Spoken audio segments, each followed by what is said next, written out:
Shahana. I think it's wonderful to be in conversation with you once again. Last time we spoke was for A Suitable Boy, and now Bombay Begum. So huge congratulations, firstly. Thank you. Thank you. So actually, on that note, I mean, when we did speak about that in the past, actually, and I did kind of mention, and I think you also agree that A Suitable Boy was perhaps your meatiest work that you've done till date. It's been Hmm. the most substantial role that you've done. But I think Bombay Begums also gives a very big takkar to that.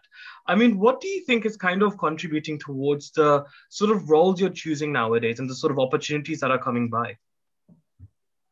I mean, I think that there is a lot of really good content that is being created right now because people are interested in consuming things that are of quality. I think just the fact that we watch shows that come from all over the world, and somewhere there is access that is universal, and nobody is looking at a kind of a myopic view of just targeting the audience that is within their own boundaries of the country that they exist in, but are looking at content at a more global level, looking at storytelling as a more universal concept.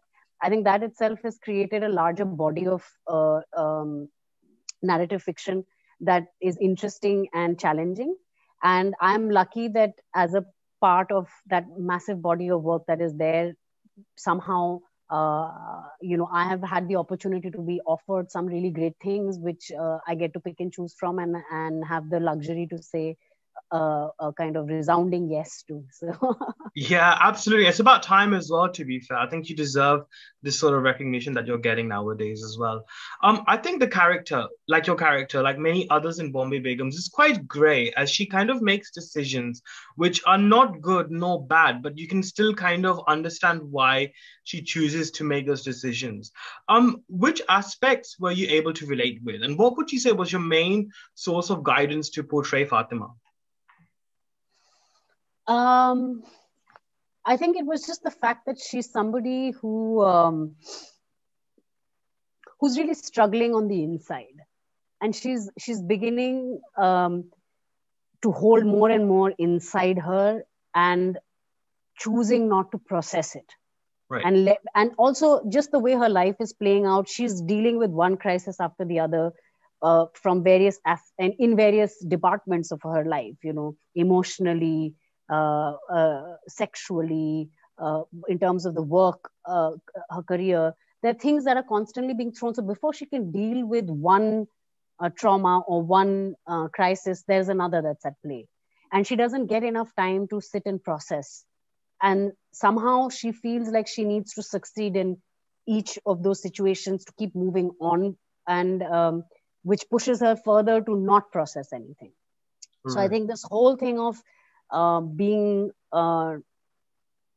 like held in some way was something that's what I used to try and play her, because there's so much that's happening. And I keep saying this, in life we're doing things constantly, but there are 20 other things happening in our personal lives or in other aspects of our lives, but we don't necessarily let them show or let them come in the way, and they get neglected. And so I think it was, for me, it was just how close it was to reality for most of us, in terms of the Mm. way one leads our life, where we let life take over without taking a pause or a moment to really sit back and say, 1 second, what's going on?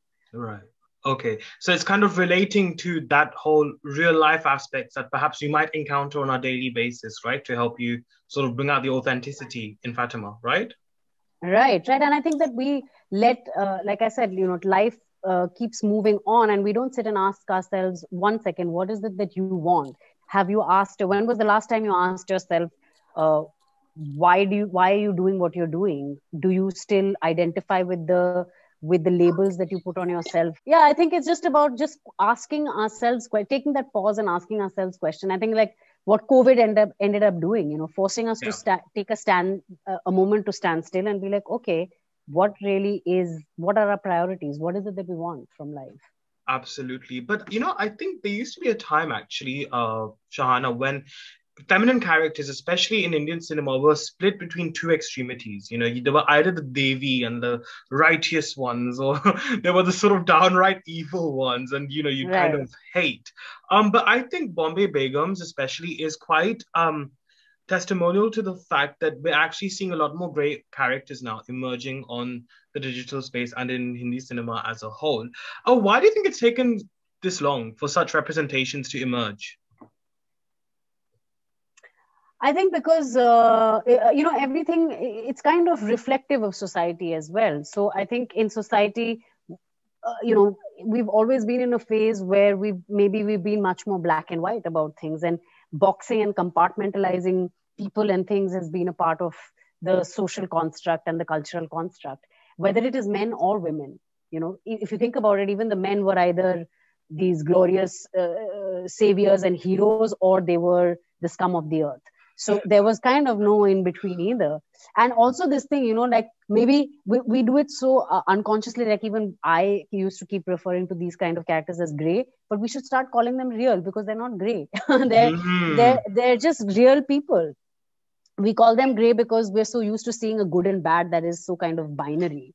And but I think it's just about creating accessing that spectrum that comes in between, which is real. And maybe cinema at a certain time was kind of an escape from reality. It was something that was larger than life, and that was the purpose it was serving. But I think now it's come back to being something where it needs to bring us back to our inner being, our inner core. People are seeking something that connects them with their own emotions again. So I think maybe that's why the narrative has shifted back to something more complex, more nuanced. That's what is working. That's what people want to see.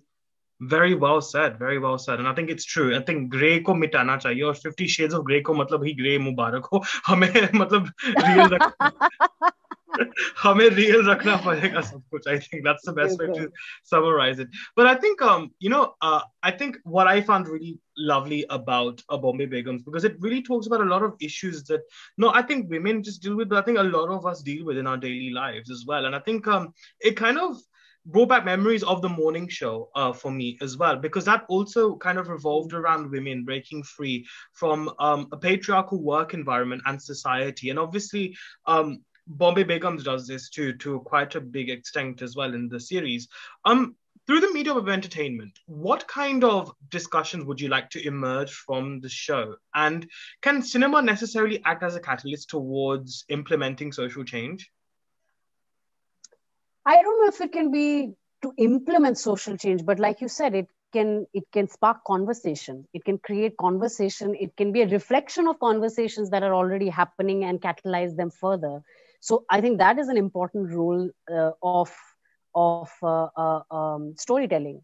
And in that sense, I would say Bombay Begums, the good thing about it is, again, that it touches upon various things without taking sides, so to speak. It's showing you various aspects or perspectives to a circumstance or a situation, which involves a lot of delicate realities, different realities that are at play. And again, it's kind of breaking away from this black and white, or the need to be like, oh, I am on her side, or I'm on her side. It's about not taking sides, but seeing a larger picture. Right. Or being able to, I would say, I've been feeling this and realizing this, that to me, I would feel like the greatest takeaway from the show would be for people to learn to have empathy towards each other. Even if you see the characters in the show itself, they start off being at friction with each other. They start off with realizing that there is mistrust, that there isn't, that they don't necessarily get each other. And then they start seeing each other's, the context and the reality within which they are operating, and they realize how quick they were to judge each other. Right. So I think for me, it would be about seeing that, we can relate to the frailties in people as well. And when you compassionately empathize with that, you open yourself out to a larger connection as a humanity, as a community, that allows for growth, that allows for mistakes, but that allows for evolution, that allows for a space for growth, that allows for just the fact that you're human. Right. And will also then allow for people to be more vocal about accepting mistakes. Absolutely. Yes. No, it's so true. It does sort of promote the idea of seeing the larger picture and not taking particular stances. I definitely vouch for that. But I think because we see Rani, Aisha, Fatima, and Lakshmi as well sort of deal with the patriarchy in this series. How have you dealt with that in your life? I mean, what helps you to kind of confront that and perhaps, I guess, educate people about it as well?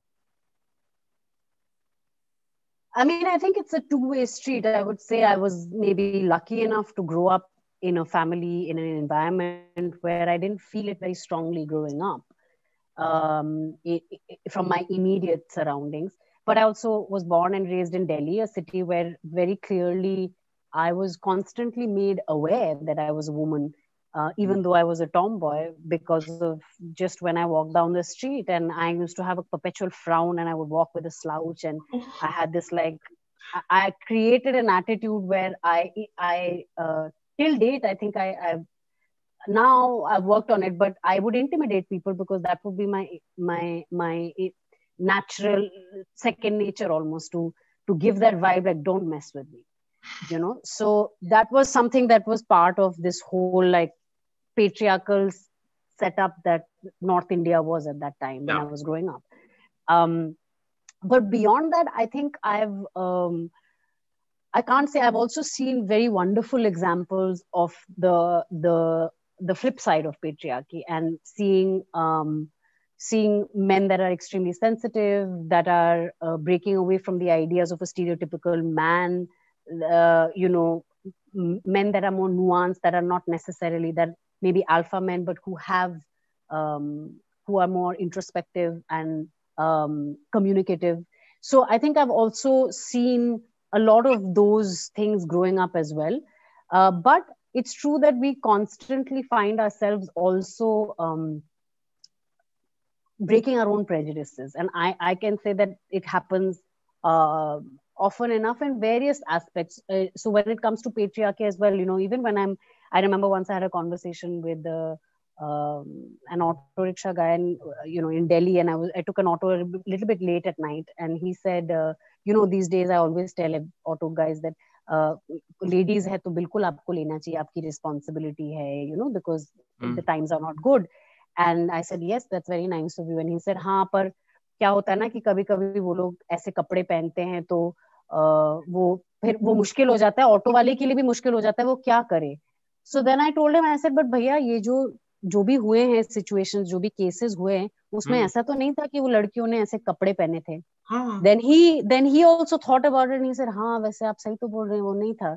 So I think it's also about just having conversations with people, just as maybe somebody may have had a conversation with me that opened my eyes to some kind of a prejudice that I had. So I think it's again, even conversation has to come from empathy and from a sense of Democracy. kindness. Because somebody is thinking that way just maybe because they haven't made another neurological connection with another idea. It's not about it's right. You can't come from a place of judgment. No, you know, exactly. So I think it's just about being able to open oneself out to and catch oneself on the prejudices that suddenly pop up and not feel bad about it, because it's all part of very deep rooted conditioning. So yes, we're lucky, we should feel lucky and feel like it's a privilege that we're able to notice it. It's almost like, you know, you've done a PET scan and you've managed to catch a virus before it becomes something major, you know, or whatever. I mean, you don't do PET scans for viruses, but you know, yeah, I know, just a little cautionary warning. Yeah, we'll just show I'll be honest about my medical ignorance, but yeah, basically doing a test and realizing, oh, okay, great, now I know that this was there and I can address it, or I can be more aware of it. You know. I think on a final note, actually, Shahana as well. You know, you've worked with several filmmakers now. I mean, Deepa Mehta, Meera Nair, and now Alankrita Srivastava. I think every actor sort of does aspire to work with Alankrita now. She's sort of achieving that sort of maqam now, I think, in terms of her craft as a filmmaker. But I think, what is your opinion on this notion of women telling women stories? I mean, to what extent does gender sort of determine a way a story is told, especially if it's perhaps a story based on 4 women and it's told by a woman? Do you think it would have been significantly different had a male director made this? No, I don't think a man A or woman series. would make a difference. I think Hmm. a personality would, a point of view would, a sensibility would. But I am strongly against the idea that gender is a necessary attribute in terms of your creativity. I don't believe that. And I don't think that I both that women are better storytellers about women's stories, and neither do I feel that women should be obliged to tell female stories. The idea of when we talk about having more female representation, it's purely about having another perspective. If you're 50% of the population, Hmm. then there should be that kind of representation in the storytelling. That storytelling can be about an old man, it can be about a dog, it can be about a building, it can be about anything. Huh. I mean, I just gave that example. You have Hurt Locker made by a female director. How does it matter? I mean, it's really about what you want to tell. Or you have Zoya Akhtar making Zindagi Na Milegi Dobara. It doesn't, it, it's just about having equal representation. That's Hmm. really what it is. And I don't think that the kind of storytelling or the way in which people handle a film set or people is different because of their gender. That's a very Hmm. myopic way of looking at it. I think it has Absolutely. to do with a much larger, many other factors. Hmm. So, and I've had the luxury of working with a lot of female directors and male directors. And for me, it's really not about, it's about the creative mind. It Hmm. could be in any gender. It really doesn't matter. It's just the way you approach life and the way you look at life. And but yeah, on a larger level, it's good to have. I mean, I will go to the other extreme and say that I don't believe in celebrating an all women's team or because that's going in the other extreme. Yeah. Why should Exactly. that be the protocol or the requirement that it would be? It should be based on who's appropriate for the project. So even, I mean, I'm conflicted when it comes to things like female filmmakers um, Hmm. associations, or maybe associations is fine because they're encouraging, but like a festival and all, I'm conflicted. I'm being honest. I don't know if that's necessarily, you're again creating a separate bubble, which is Right. which is not fair. So I Huh. think the idea is to encourage people to get into the system, but that shouldn't be the reason. The gender should not be the reason why you are given a special place to, or suddenly your film is mm, being viewed differently because you are a female filmmaker. you know Indeed. the Absolutely. idea is to bring everything at par and make it about the creative Process. language. Hmm. Absolutely. And I think Bombay Begums is definitely an endeavor towards that. But I think on that note, Shahana, it's always so lovely to speak with you. I think even that interview that we did last time was so unhurried and so Yeah, beautiful it and was so so great. candid. So I think once again, it was Thank you, Anuj. so lovely to kind of chat and catch up with you. And congratulations on Bombay Begums. I can't wait for people to watch it because it's yeah, I mean, it's going to be great for sure. Thank you so much. Thank you, Anuj. Always a pleasure. Lovely. Thank you, Shahana. Take care. See you. Bye.